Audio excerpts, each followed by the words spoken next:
trafikut urban edhe sektorit privat, që faktikisht kanë punu me mujtë të tonë, kanë kry shërbime me pujtë të tonë pa pagesa.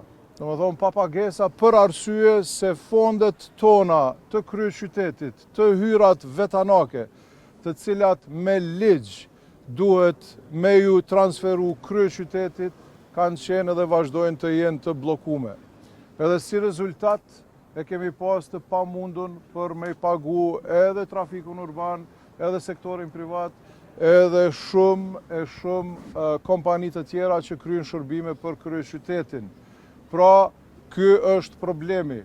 Nuk kemi nevojë faktikisht, po them, asgjë s'është e fshehur, të gjitha janë transparente. Problemi është atje te Ministria e Financave.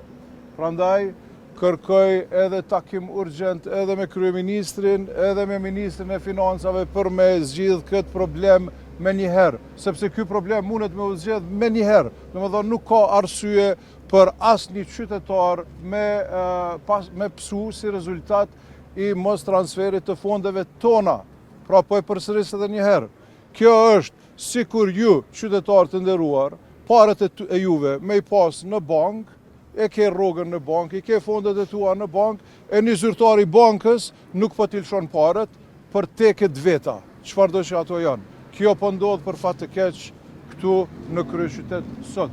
Prandaj po them, ky tubim duhet me ndodh atje te qeveria e jo këtu, sepse atje po bllokohen fondet tona e pastaj edhe t'juve. Faktikisht prej informatave që kemi, në orën 3:30 masdite i kanë aloku 3.2 milion, ndërsa neve na i kanë bërë rreth 35 milion.